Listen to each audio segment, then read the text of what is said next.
Sebuah pelayanan tidak akan dapat berjalan dengan baik kalau bukan karena sebuah teamwork kerjasama. Saya selalu bilang sama teman-teman bahwa yang membuat sebuah hal berhasil itu karena kita semua. Tetapi kalau sesuatu itu menjadi fantastik, menjadi ajaib, menjadi luar biasa, itu karena kamu. Nah, saya bilang gitu. Karena saya percaya bahwa setiap kita pasti diperlengkapi untuk melakukan perkara-perkara yang ajaib, perkara-perkara yang besar. Oke, 2024 tema kita berbicara mengenai miraculous living in Jesus Christ. Memang tidak mudah mengangkat tema ini, saudara. Tidak mudah. Karena ketika mengangkat tema ini berbicara mengenai keajaiban. Berarti kehidupan kita harus terus bergantung sama Tuhan. Nah, ketika kita mengangkat tema ini, ternyata saudara, serangan-serangan demi serangan selalu hadir dan datang, begitu terus. Tapi saya percaya bahwa ketika kami mengangkat tema ini menjadikan kami semakin bergantung sama Tuhan. Dan percaya Tuhan punya cara dan Tuhan punya rencana. Udah di set up segala macam aja saudara, mendadak pagi-pagi, pemain bassnya baru mau berangkat, kakinya berdarah saudara. Kakinya robek karena kena pecahan beling di rumahnya. Dia minta didoain dulu tadi pagi agar bisa nanti, tadinya mau kalau bisa pagi datang tapi ternyata masih berdarah. Saya bilang ambil minyak urapan, siram aja minyak urapan. Itu pasti berhenti.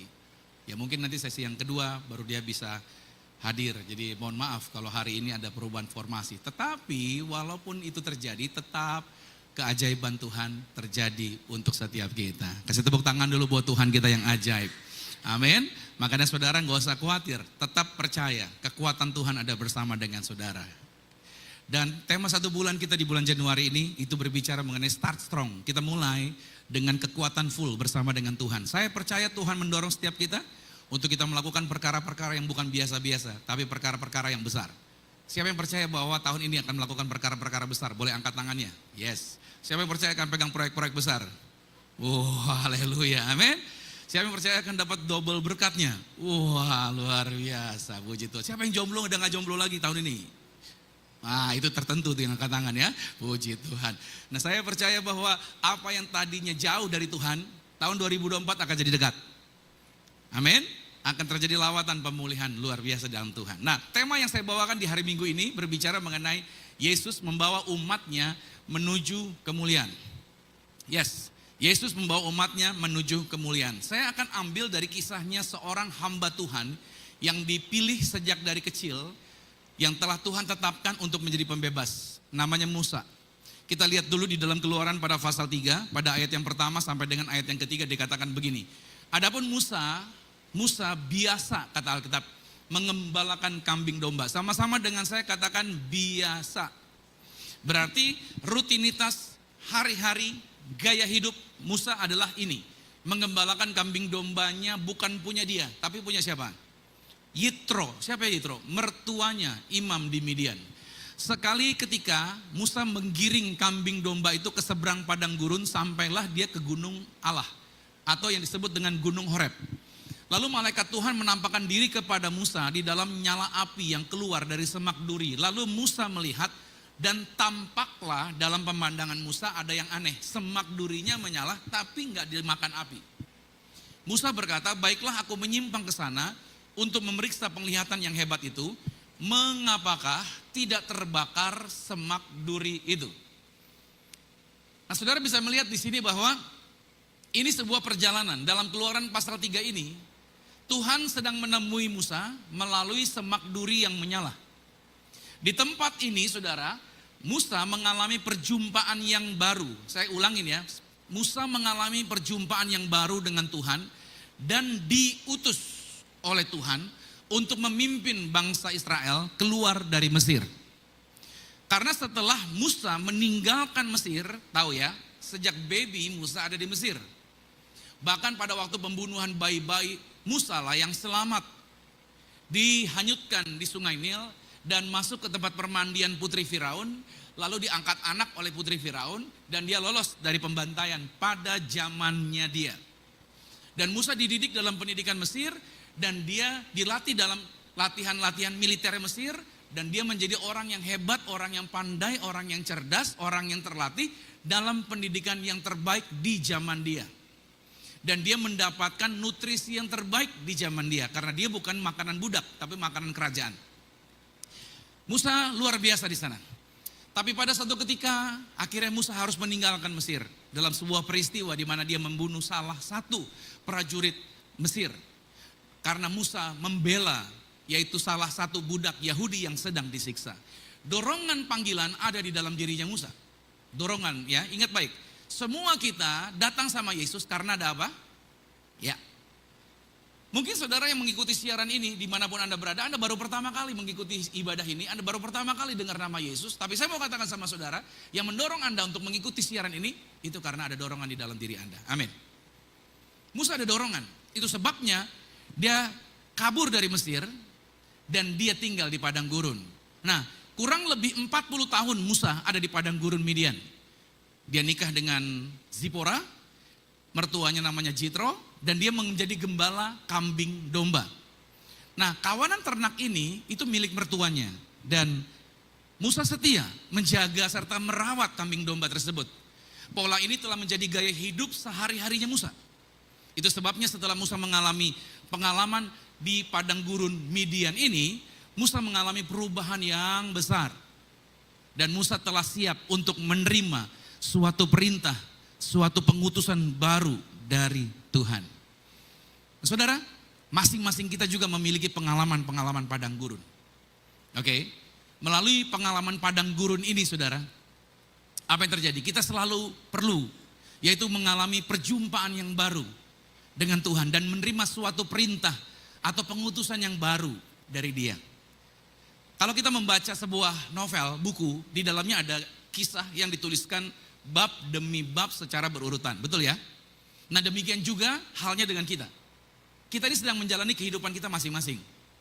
Kalau sebelum kenal Tuhan, kita telah menulis kisah-kisah ketakutan, kisah-kisah yang penuh luka kekecewaan dalam sejarah kehidupan kita.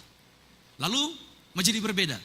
Setelah kita mengenal Tuhan Yesus, setelah Tuhan Yesus mencurahkan darahnya bagi kita. Karena itu saudara, hari ini saya katakan izinkan Tuhan untuk membawa kita kepada babak baru kehidupan selanjutnya. Setuju? Dan Tuhan mau menuliskan pengalaman yang ajaib dalam kehidupan saat ini supaya Anda dan saya bergerak dari kemuliaan menuju kemuliaan selanjutnya, from glory to glory. Amen. Tuhan mau membawa Anda ke dalam pembaharuan yang telah disediakan. Lihat kata-katanya dalam Yesaya pada pasal 49 ayat 16 dikatakan begini, lihat, diajakin kita untuk melihat. Aku telah melukiskan engkau. Ya kan? Oke, ini mati nih LED-nya. Oke. Lihat, aku telah melukiskan engkau di telapak tanganku. Tembok-tembokmu tetap di ruang mataku. Ya kan? Kata-kata ini jelas. Seringkali pengutusan dilakukan setelah mengalami suatu pengalaman padang gurun atau suatu masa sengsara. Nah, sebagaimana yang telah terjadi atas Elia yang diutus setelah melewati suatu periode depresi. Anda tahu Elia habis membantai musuh 850 Nabi Baal dan Asyera. Habis itu dia saudara, itu kan kejayaan ya, pelayanan yang sukses ya, menang. Habis itu diserang sama setan. Dan dia mengalami depresi. Sampai dia berpikir dikejar-kejar sama istrinya Ahab, Isabel. Dia ngumpet di dalam goa. Sampai dia berkata, Tuhan, better I mati deh, gitu dia bilang. Lebih baik angkat saja saya, nyawa saya cabut aja. Elia mengalami apa? Depresi. Nah, Elia itu diutus setelah melewati suatu periode depresi. Oleh sebab itu saudara, pegang dan pahami prinsip ini. Bahwa langkah-langkah kehidupan orang percaya adalah pertama, kita dipanggil dulu. Sama-sama katakan dengan saya dipanggil. Ya kan? Langkah-langkahnya ini, pertama kita dipanggil. Habis dipanggil selanjutnya kita mau diutus sama Tuhan. Itu jalannya. Coba kita lihat dulu di dalam Markus pada pasal yang pertama. Pada ayat 17 sampai dengan ayat yang ke-18. Ya, Markus pada pasal yang pertama ayat 17 sampai 18, Yesus berkata kepada mereka, mari, lihat kata-katanya dipanggil. Ikutlah aku. Lihat kata-katanya. Ikutlah aku. Itu panggilan. Dan kamu akan kujadikan penjala manusia. Lalu mereka pun pergi meninggalkan jalannya dan mengikuti dia. Jadi saudara harus pahami, mohon digaris bawahi bahwa Tuhan memanggil kita bukan untuk menjadi sekadar orang Kristen. Ingat, saudara kenal Yesus bukan cuman punya KTP berubah atau sekarang jadi pakai kalung salib. Gak ada masalah. Saya tidak komplain dengan itu. Tapi bukan sampai di situ saja. Tuhan memanggil kita bukan sekedar menjadi orang Kristen, melainkan Tuhan memanggil kita untuk menjadi penjala apa? Ayo sama-sama dengan keras katakan, penjala manusia atau penjala jiwa. Itu sebabnya orang-orang yang sudah bertobat tidak pernah tinggal diam. Dia seharusnya masuk dalam bagian pelayanan kerajaan Tuhan. Kalau Anda melihat ada orang yang belum bertobat, hatimu gelisah.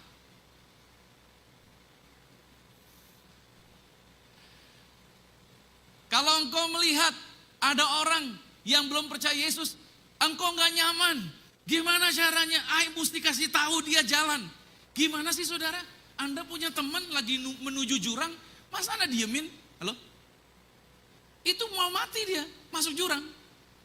Saudara gimana sambil jalan nih? Ini jalan saudara benar nih, menuju kerajaan sorga. Yang satu menuju neraka nih, menuju jurang maut nih. Sambil jalan kira-kira saudara nyaman gak ngobrolnya? Kan gelisah ya. Bentar lagi lu mati lu. Bentar lagi lu masuk jurang lu. Kan gak enak ya jalannya ya. Bener gak sih? Ada rasa gak nyaman.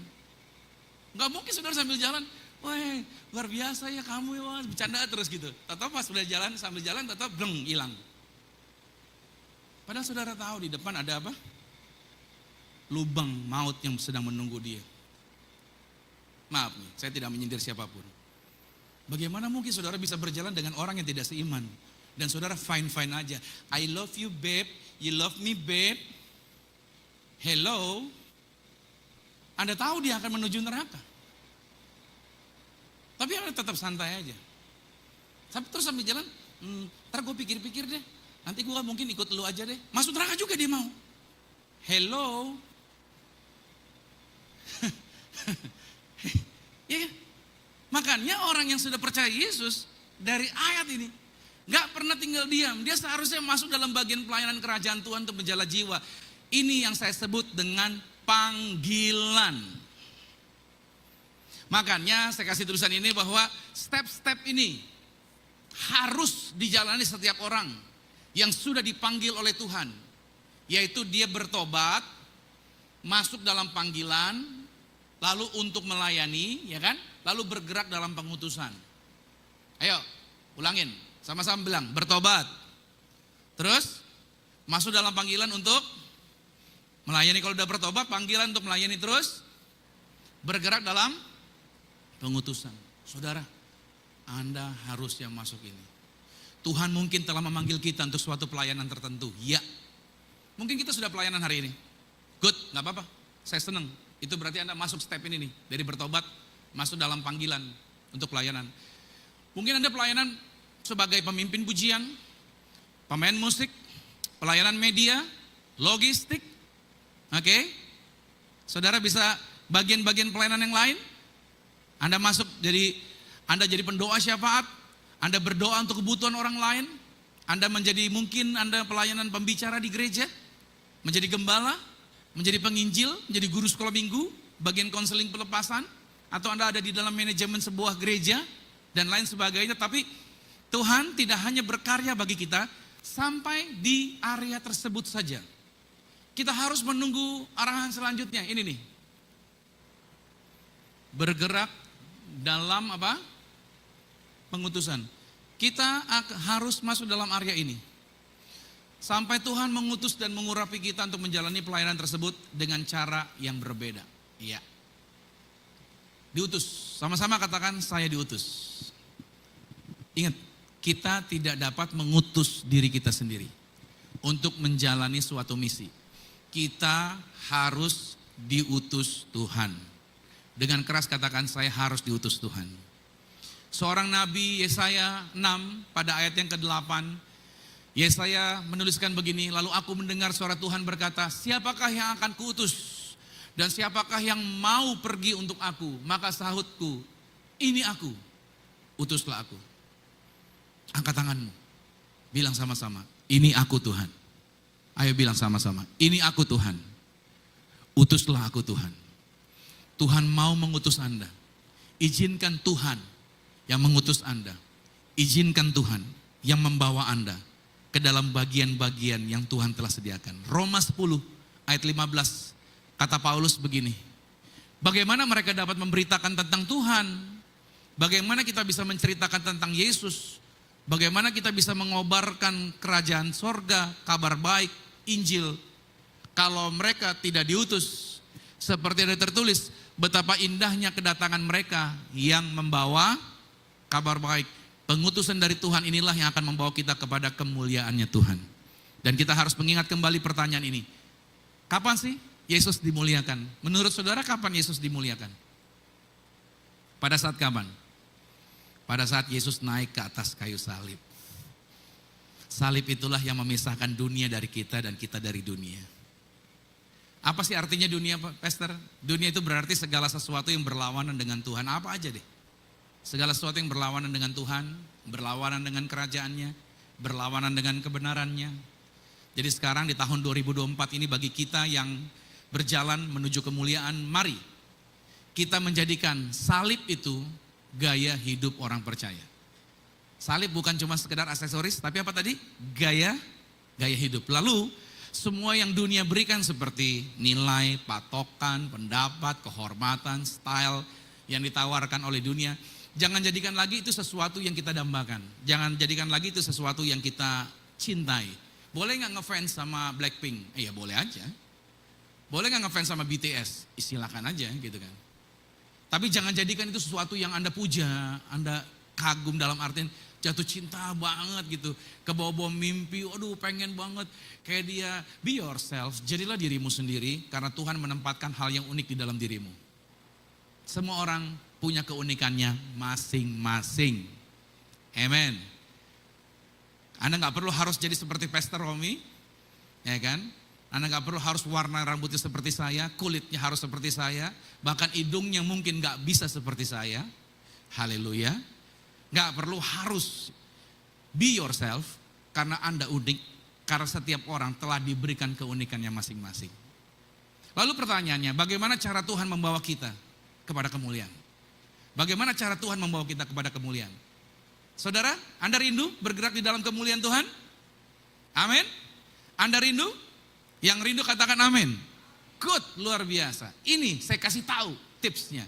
Caranya Tuhan membawa Anda kepada kemuliaan. Yang pertama ini dia. Melalui api kemuliaannya. Waduh, iya kan? Iya, namanya mau dimuliakan, jalurnya lewat sini. Nggak ada jalur yang lain, saudara. Ini jalurnya. Tapi saya kasih tahu sama saudara, kenapa penting ini? Mari kita lihat Keluaran 3 ayat yang kedua. Ketika Musa berhadapan, dipanggil, dia berkata gini, lalu malaikat Tuhan menampakkan diri kepadanya di dalam nyala api. Kenapa sih harus ada nyala api? Malaikat tampil di situ, Tuhan bicaranya lewat nyala api. Lalu Musa melihat dan tampaklah semak duri itu menyala tetapi tidak dimakan api. Semak durinya tidak hangus oleh api. Itu adalah sebuah fenomena yang dahsyat. Sebelum saya lanjutkan, sedikit saya keluar. Pada waktu tur ke Israel, ada seorang hamba Tuhan cerita. Para peserta tur bertanya sama tur leader. Dia bertanya begini, di manakah kami bisa melihat semak yang pernah terbakar di zaman Musa? Katanya.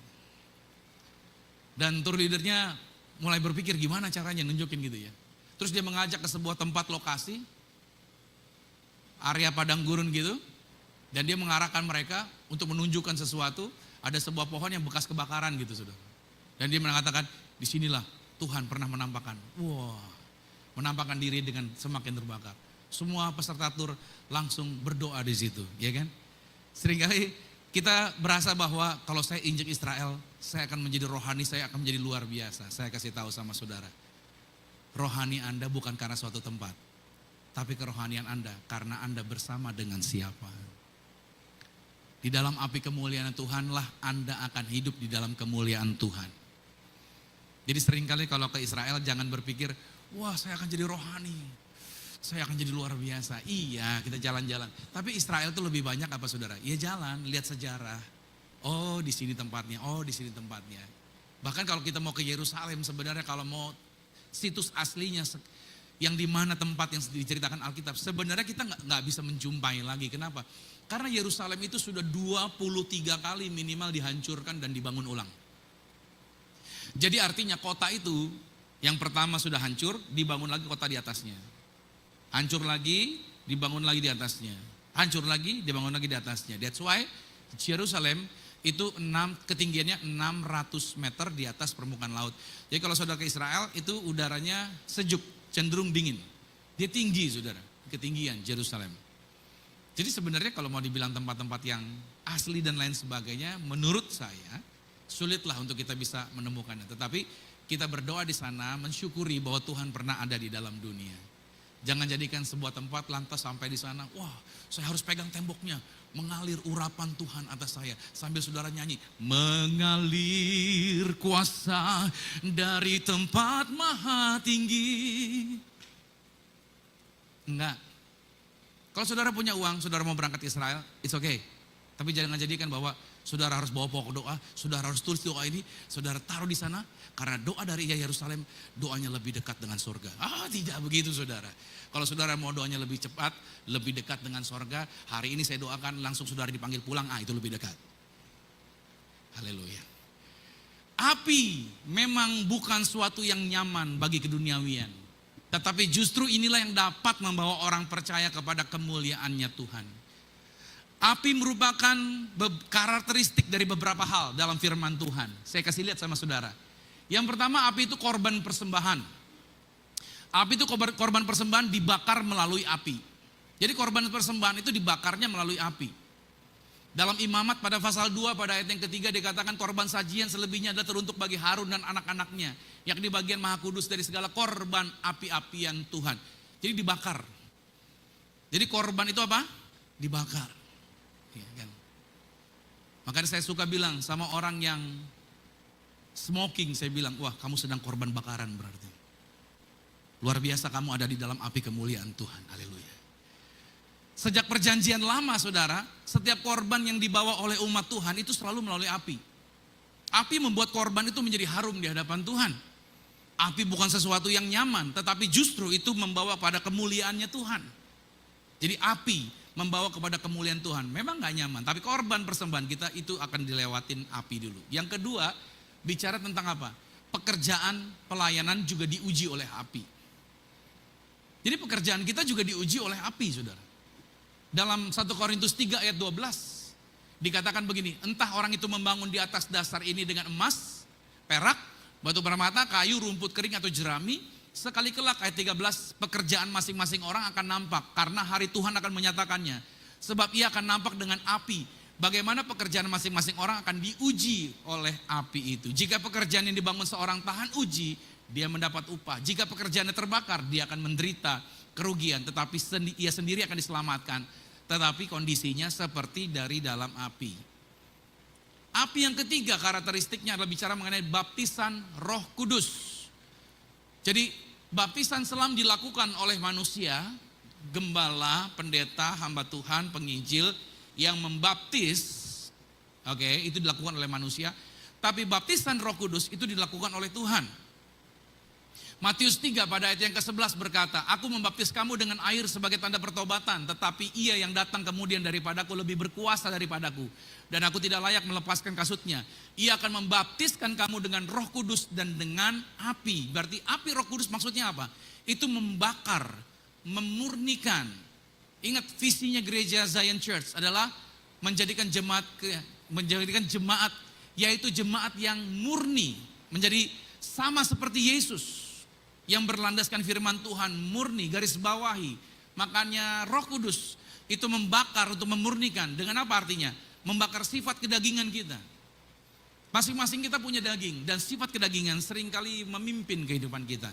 Nah, pekerjaan Roh Kudus lah yang membakar kedagingan, keinginan-keinginan kita. Yesaya 4 pada ayat yang keempat berkata begini.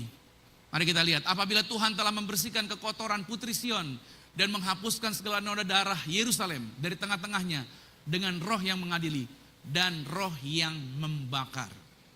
Itu di api Tuhan. Karakteristik yang keempat, api adalah gambaran hadirat Tuhan. Jadi pada waktu saudara sedang menyembah Tuhan, sebenarnya api Tuhan sedang turun. Halo? Kita masuk dalam apinya Tuhan. Makanya gak setiap orang bisa ada di dalam hadirat Tuhan. Seringkali ketika kita ada di dalam hadirat Tuhan, orang tuh gelisah. Cenderung bisa jadi ketakutan. Karena hadirat Tuhan itu seperti api. Ibrani 12 pada ayat yang ke-9 berkata begini, sebab Allah kita adalah api yang menghanguskan. Kita patut meminta Tuhan untuk mengutus kita dan mendatangkan apinya ke dalam hidup kita. Sehingga membuat kita mampu menggenapi maksudnya Tuhan di dalam kehidupannya kita. Yang kedua, cara Tuhan membawa kita kepada kemuliaan dengan apa? Kepekaan. Ayo sama-sama katakan kepekaan. Apa maksudnya kepekaan roh? Ya, kita lihat dulu pengalaman Musa. Keluaran 3 pada ayat yang ketiga. Musa berkata begini, baiklah aku menyimpang ke sana untuk memeriksa penglihatan yang hebat itu. Mengapakah tidak terbakar semak duri itu? Musa penasaran. Ini menjadi menarik. Pada saat Musa menanggapi yaitu semak duri yang terbakar. Pada saat Tuhan memanggil Musa dari tengah-tengah semak duri itu, hati Musa siap siaga untuk memperhatikan hal-hal baru yang Tuhan sedang kerjakan. Saudara, jika Anda mau dipakai Tuhan di dalam revival atau perkembangan kerohanian yang baru pada hari-hari terakhir ini, kita harus peka terhadap Tuhan dan memiliki hati yang mau atau hati yang bersemangat dan mau belajar untuk mengenali ketika Tuhan sedang melakukan sesuatu yang baru. Saya nggak tahu nih, apakah ada sesuatu yang baru yang sedang Tuhan kerjakan di dalam diri saudara? Halo? Amin? Kalau saudara kerjanya itu aja, hidupmu akan bosan. Tuhan tidak pernah bikin Anda bosan. Makanya ikut Tuhan seringkali deg-degan. Oh, siapa yang udah pernah deg-degan ikut Tuhan? Oh, kelihatan dari wajah saudara tegang semua. Saya mengalami ketegangan, deg-degan, ikut Tuhan. Waduh, gelisah nih, dan lain sebagainya. It's okay, gak apa-apa. Tapi kita harus peka, saudara. Yesaya 43 pada ayat 19 berkata begini, lihat, kata Tuhan. Aku hendak membuat sesuatu yang baru yang sekarang sudah tumbuh. Belumkah kamu mengetahuinya? Hei, kamu gak sadar aku bikin sesuatu yang baru, kata Tuhan. Ya, aku hendak membuat jalan di padang gurun dan sungai-sungai di padang belantara. Bayangin, bikin jalan di padang gurun sesuatu yang baru, saudara. Bikin yaitu sungai-sungai di padang belantara, itu sesuatu yang baru. Sesuatu yang mustahil. Memang Tuhan kalau mau bikin sesuatu yang mustahil atas hidup kita, Tuhan bisa bikin keajaiban bagi setiap kita. Amin. Dan itu yang terjadi. Tuhan bikin keajaiban. Dan hari ini saya percaya, saudara juga pasti mengalami keajaiban. Yang ketiga, cara Tuhan membawa kita kepada kemuliaannya adalah apa? Melalui ketaatan pada firman Tuhan, gak ada jalan lain. Kita mau konsentrasi sama firman Tuhan. Dalam Keluaran 4 dikatakan pada ayat yang ke-24, tetapi di tengah jalan di suatu tempat bermalam, Tuhan bertemu dengan Musa dan pengen bunuh Musa. Musa diutus, tapi kok malah pengen dibunuh? Lalu Zipora mengambil pisau batu, dipotongnya kulit katan anaknya, kemudian disentuhkan dengan kulit itu ke kakinya Musa sambil berkata, sesungguhnya engkau pengantin darah bagiku. Lalu Tuhan membiarkan Musa pengantin darah, kata Zipora waktu itu karena mengingat sunat itu. Musa diutus oleh Tuhan, akan menjadi pembicara yang luar biasa. Tapi Musa tidak melakukan firman Tuhan. Umat Yahudi sejak hari ke-8 lahir, yang laki-laki itu disunat. Tapi Musa tidak pernah menyunatkan anaknya sampai besar. Di situ seringkali yang terjadi. Saya ingin berterus terang dalam hal ini. Saya mengenal banyak hamba Tuhan yang telah menghancurkan hidup mereka. Meskipun mereka tetap dipakai Tuhan dengan dahsyat oleh Tuhan. Mereka memanifestasikan otoritas Tuhan. Memiliki buah-buah dalam pelayanan mereka. Bahkan para hamba Tuhan ini bisa mengadakan mujizat-mujizat. Tetapi saudara, Tuhan telah menolak mereka. Walaupun mereka melakukan kehendak Tuhan dalam arti mereka berkhotbah, gitu ya. Tetapi kehidupan mereka sendiri bertentangan dengan itu tadi. Bertentangan dengan pesan yang mereka khotbahkan. Makanya pembicara itu harus diingat. Khotbahkanlah hidupmu. Dia harus mengkhotbahkan hidupnya dia. Itu khotbah yang hidup. Banyak para hamba Tuhan memiliki keyakinan bahwa Tuhan gak bakalan menolak saya. Karena saya telah bernubuat, ya kan? Dan nubuatan-nubuatan saya telah terjadi. Saya telah mengadakan mujizat saya terjadi. Banyak hamba Tuhan berpikir seperti itu. Dia gak bakal ditolak. Dasar dari keselamatan kita adalah karena darah Yesus. Bilang amin nih. Bukan dasarnya perbuatan atau nubuatan-nubuatan yang baik. Bukan. Garis bawah ini, darah Yesus Kristus hanya efektif dalam kehidupan kita bila mana kita hidup dalam terang. Saudara boleh foto ini. Darah Yesus hanya efektif kalau saudara hidup dalam apa? Ingat baik. Kalau engkau tidak hidup dalam terang, maka darah Yesus tidak akan menjadi efektif. Saya mau katakan sama saudara, ini menjadi bagian yang sangat penting. Jangan pernah berpikir bahwa oh tenang, tiap hari saya perjamuan kudus. Oh tenang, tiap minggu saya ketemu Pastor Romi, kan Pastor Romi bikin sakramen tubuh darah Yesus. I know, but Anda mesti baca ini. Karena darah Yesus hanya bisa bermanfaat luar biasa pada waktu Anda hidup dalam terang. Ingat baik, teks ayat ini tidak pernah salah. 1 Yohanes 1 pada ayat yang ke-7 berkata begini. Tetapi jika kita hidup di dalam terang, sama seperti Dia ada di dalam terang, maka kita beroleh persekutuan seorang dengan yang lain. Dan darah Yesus anaknya itu menyucikan kita daripada segala dosa. Amin. Matius 7 nih para hamba Tuhan, ingat ayat 21. Ini keras nih, Matius 7 ayat 21 sampai 23. Bukan setiap orang yang berseru-seru kepadaku Tuhan, Tuhan akan masuk dalam kerajaan sorga, melainkan dia yang hidup dalam terangnya, artinya melakukan kehendak Bapakku yang di sorga. Karena pada hari terakhir banyak orang akan berseru-seru kepadaku, Tuhan bukankah saya sudah bernubuat demi namamu, saya sudah mengusir setan, saya sudah banyak mengadakan mujizat demi namamu juga. Oke. Pada waktu itulah aku akan berterus terang kepada mereka dan berkata, aku tidak pernah mengenal kamu, enyahlah daripada aku kamu sekalian pembuat kejahatan. Ayat yang ke-22 jangan disalah tafsirkan bahwa berarti orang yang bernubuat, orang yang mengusir setan, orang yang mengadakan banyak mujizat tidak diselamatkan. Oh bukan. Ini adalah bagian daripada karunia yang harus dipraktekkan. Tapi jangan mengandalkan ini untuk keselamatan. Bilang amin dulu nih. Yang membuat Anda selamat ayat yang atas. Yaitu yang melakukan kehendak Allah. Oh kalau gitu gak usah melakukan ini dong Pak. Oh ini fasilitas, ayat 22 ini fasilitas. Orang-orang yang diutus Tuhan ini diberi fasilitas. Tujuannya bukan untuk kemegahan kita. Tujuannya agar orang-orang yang mengalami kuasa Tuhan, agar mereka ngefans sama Yesus. Bukan ngefans sama I. Itu yang harus diingat. Sebuah pelayanan yang besar tidak akan menyelamatkan kita. Darah Yesus dan kebenarannya lah yang menjamin hidup yang kekal bagi kita. Banyak orang Kristen mencari Tuhan untuk mengetahui kehendaknya. Dan mereka rela untuk pergi ke ladang misi atau mempersembahkan korban apapun yang Tuhan minta dari mereka. Namun mereka tidak mengizinkan Tuhan untuk berurusan dengan dosa dan ketidaktaatan dalam kehidupan mereka. Banyak orang percaya pelayanan dianggap jauh lebih penting daripada memiliki suatu hati yang bersih. Saya telah berulang kali dibuat terkejut oleh apa yang rela dilakukan oleh orang bagi Tuhan. Mereka kasih duit buat ini itu segala macam. Namun seringkali mereka yang rela mempersembahkan korban yang terbesar, justru ternyata mereka yang hatinya jadi murtad di hadapan Tuhan. Mereka rela melakukan apa saja bagi Tuhan, kecuali satu, meluruskan hal-hal yang ada di dalam hati mereka.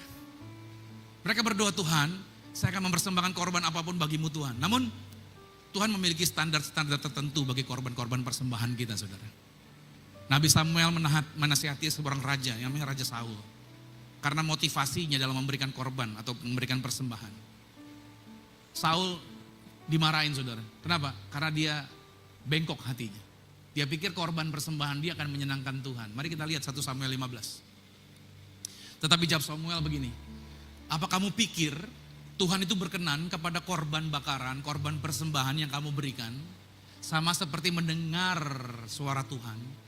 Sesungguhnya kata Tuhan gini, taat atau mendengar itu lebih baik daripada korban sembelihan. Memperlihatkan lebih baik daripada lemak domba-domba jantan. Sebab ayat 23-nya, pendurhakaan adalah sama seperti dosa bertenung dan kedegilan adalah sama seperti menyembah berhala dan terapim. Karena engkau telah menolak firman Tuhan, maka ia telah menolak engkau sebagai raja. Memperhatikan, sama-sama katakan, memperhatikan. Memperhatikan berarti apa? Mendengarkan dan melakukan apa yang Tuhan katakan. Saul rela mempersembahkan banyak korban dari teks ini. Tetapi bukan itu yang Tuhan minati. Tuhan ingin agar Saul berurusan dengan ketidaktaatannya di dalam kehidupannya. Dan mulai belajar untuk memperhatikan serta mentaati Tuhan.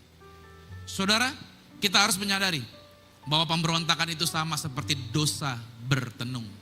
Anda mungkin gak pernah ke dukun, tapi kalau Anda memberontak, Anda seperti sedang main dukun. Pemberontakan dan ketidaktaatan terhadap suara Tuhan itu benar-benar merupakan dosa-dosa yang sangat serius. Saya berdoa buat Anda yang hadir hari ini. Kita mau diutus sama Tuhan. Sama-sama katakan, saya mau diutus sama Tuhan. Amin. Saya beri 1 menit ini saudara. Anda boleh berdoa dalam hati Anda. Anda telah dengar firman.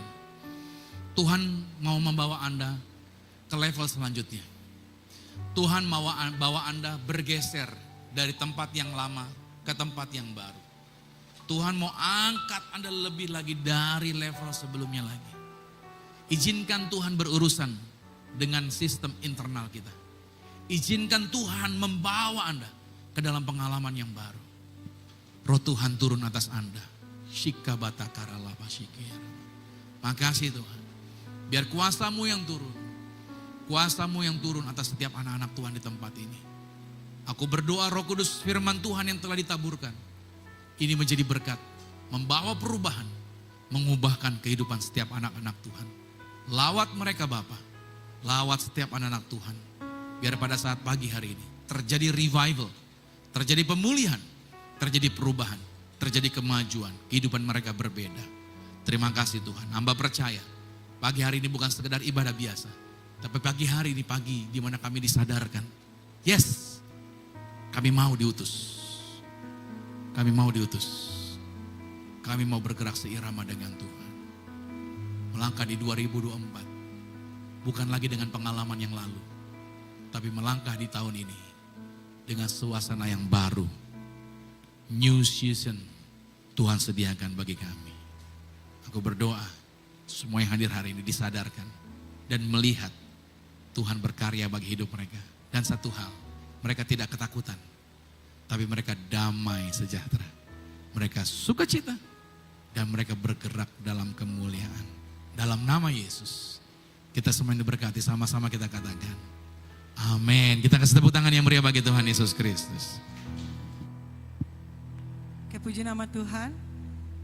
Kita boleh beri apresiasi lagi buat Pastor Romi Matulesi. Biar Tuhan pakai lebih dahsyat lagi dan seberapa banyak kita diberkati oleh firman Tuhan. Yes. Keselamatan kita hanya karena darah Yesus. Bukan karena perbuatan-perbuatan baik kita. Amin. Mari Bapak Ibu kita siapkan hati kita untuk kita menerima tubuh dan darah Kristus.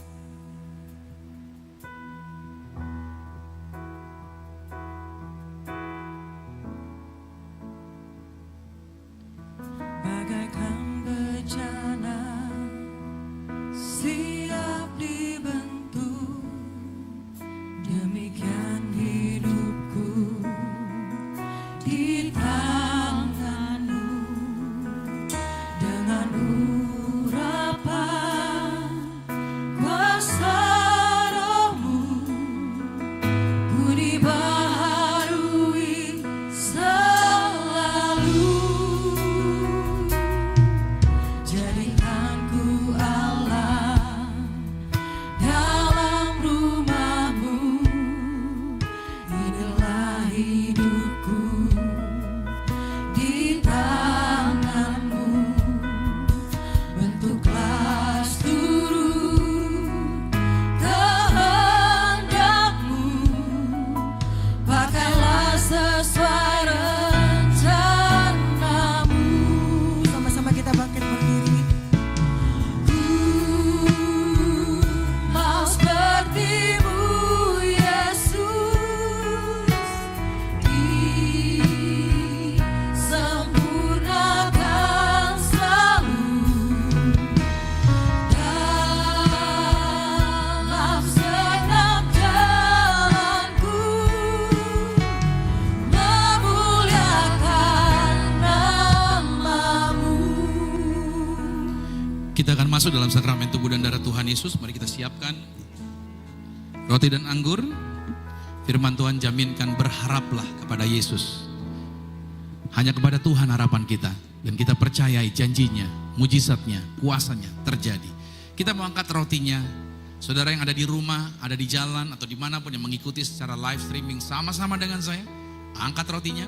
Dengan iman ikuti doa ini, katakan dalam nama Tuhan Yesus, inilah roti yang telah turun dari surga, inilah tubuh Tuhan Yesus Kristus, tubuh yang tergantung di atas kayu salib, yang memberikan kami bersama dengan keluarga, kehidupan yang kekal di dalam kerajaan sorga oleh korban tubuh Kristus. Maka mulai hari ini kami menang atas segala virus, menang atas segala penyakit, tidak akan terkapar di meja operasi. Tuhan Yesus yang menjaminkan kami umur panjang, tidak sakit-sakitan, menang atas segala binatang, berkuasa atas segala binatang yang ada di bumi ini. Dalam nama Tuhan Yesus, inilah tubuh Tuhan Yesus Kristus. Mari kita makan tubuh Tuhan Yesus.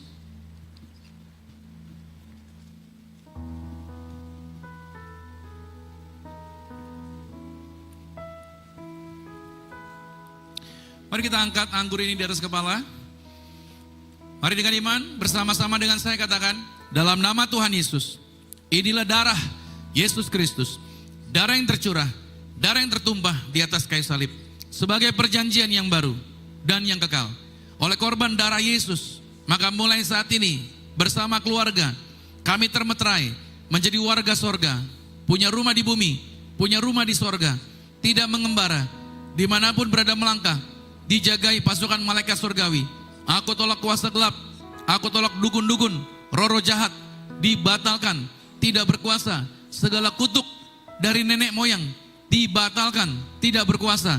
Maka oleh darah Kristus, kami punya iman, yang kami pegang, yang kami kerjakan di dalam karir, bisnis, proyek, usaha, studi, pelayanan kami, diberkati lipat kali ganda dari berkat tertinggi yang pernah kami raih. Dalam nama Tuhan Yesus, inilah darah Yesus Kristus. Mari kita minum darah Tuhan Yesus.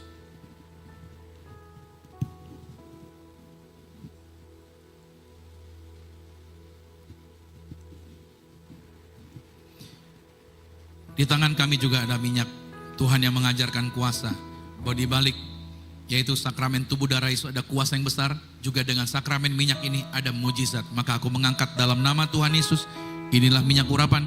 Setiap tetesnya punya kuasa mengusir setan. Setiap olesnya punya kuasa mendatangkan mujizat. Silakan pasukan malaikat selalu hadir, jaga kami dimanapun kami berdiri berada melangkah. Proteksi Tuhan ada bersama kami. Dalam nama Tuhan Yesus, inilah minyak urapan. Anda boleh teteskan di atas kepala saudara. Maka setiap pot, setiap botol inilah dalam nama Yesus menjadi minyak urapan. Mujizat Tuhan, keajaiban Tuhan terjadi bagi setiap mereka yang terima minyak ini dalam nama Tuhan Yesus. Tangan-tangan mereka juga diurapi.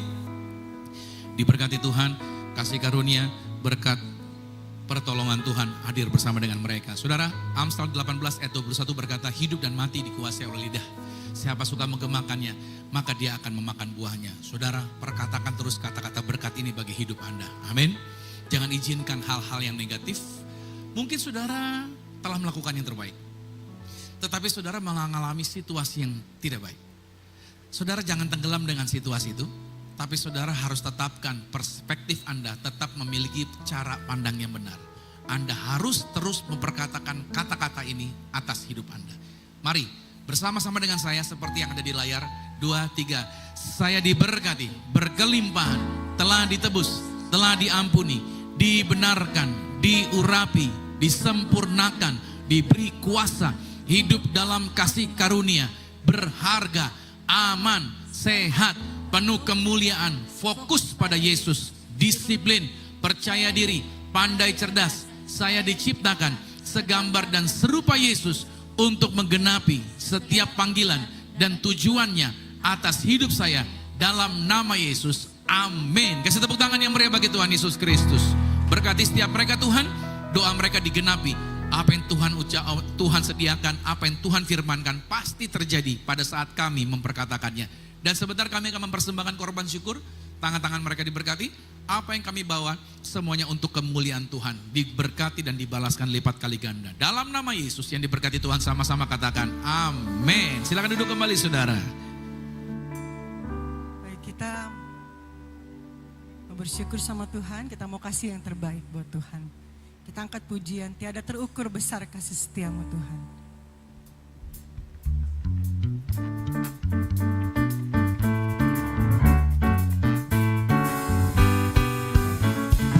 Tiada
Mari sama-sama kita bangkit berdiri, kita beri tepuk tangan yang meriah bagi Tuhan Yesus Kristus. Haleluya. Puji nama Tuhan. Saya percaya bahwa hari ini saudara pulang bukan dengan tangan kosong, tapi diberkati dalam segala kelimpahan. Mari kita berdoa. Tuhan berkati setiap anak-anak Tuhan yang hadir hari ini bersama dengan keluarga mereka sepanjang bulan Januari ini. Apa yang menjadi target dan doa pekerjaan mereka, usaha mereka diberkati, pasti berhasil. Kalau ada kondisi tubuh yang lemah, aku berdoa mereka yang sakit sudah disembuhkan. Keluarga yang sedang sakit ada dirawat di rumah sakit. Dalam nama Tuhan Yesus, darah Yesus oleh bilur-bilurnya, kesembuhan pasti terjadi. Tuhan, kami juga berdoa buat bangsa kami dalam pesta demokrasi 2024. Semua aman, damai sejahtera, sukacita. Dan kami berdoa seluruh Indonesia dari Papua sampai dengan Aceh, Miangas, Pulau Rote diberkati Tuhan Yesus. Kami berdoa juga buat gereja Zion Church of Christ, dipakai Tuhan. Gereja ini dari sejak awal Tuhan telah pilih, Tuhan berkati dahsyat, Tuhan berkati luar biasa. Tuhan, kami mau bergerak ke level selanjutnya. Bawa Zion Tuhan ke level selanjutnya. Tuhan punya jalan, Tuhan punya cara, Tuhan punya kehendak, dan keajaiban Tuhan ada bersama dengan Zion Church of Christ. Maka kami semua yang ada di dalamnya juga ada di dalam keajaiban-keajaibannya Tuhan. Saatnya kami akan pulang dan menerima berkat-berkat Tuhan. Kekasih Kristus, arahkan hatimu, aminkan berkat ini. Diberkatilah engkau di dalam usahamu, diberkatilah engkau di dalam pekerjaanmu, diberkatilah engkau di dalam pendidikanmu, diberkatilah engkau di dalam keluargamu. Siapapun tinggal dengan engkau pasti diberkati. Orang tuamu diberkati, saudara-saudarimu diberkati, rumah tanggamu berbahagia. Maka sekarang terimalah berkat anugerah dari Bapa di sorga, cinta kasih di dalam Yesus Kristus, kekuatan penghiburan di dalam Roh Kudus mengurapi, menyertai kita mulai hari ini sampai nanti Tuhan Yesus datang yang kedua kali menjemput Anda dan saya, keluargamu dan keluargaku. Kita sama-sama menjadi warga kerajaan sorga. Yang percaya dengan iman katakan amin. Selamat hari Minggu, sampai jumpa minggu depan. God bless you.